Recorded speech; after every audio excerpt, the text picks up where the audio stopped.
Okay, so now we're looking at the ideal gas equation, and this is a combination taking the three gas laws of Boyle's law, Charles' law, and Avogadro's law and combining them together into one relationship that looks at a gas with all of those different variables. So rather than saying, oh, this variable is just held constant and this variable is held constant, then we look at 2, what we can do is look at a gas with values for all these different measurables, so pressure, volume, temperature, and number of moles. So by combining them together, and obviously we can link them all together by looking at looking through the idea of volume, you combine them together, and volume is proportional to the number of moles times the temperature all over the pressure. That's really just taking those laws and combining them together.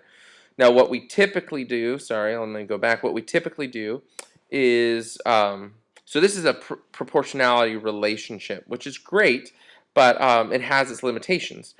So what we can do is then calculate calculate what is called the ideal gas equation's constant, which we call or symbolize using the letter R. And you can have a variety of different numerical values for the R value. The value can be based where the units are liters, atmospheres per mole Kelvin, or you can do joules per mole Kelvin, or calories per mole Kelvin. So there's a variety of ways that you can represent R depending on what units are given for volume, for pressure, for temperature, and obviously number of moles is not going to change. Temperature, it's always in Kelvin, but depending on if it's in liters or if it's in atmospheres, you might use a different R value to look at that equation. So we have this relationship that volume is proportional to NT over P. So then we plug in R to change it from being proportional to equal to. So the R, or this constant that we use, then allows us to find direct values and be able to calculate direct values rather than just talk about proportionally or the trends.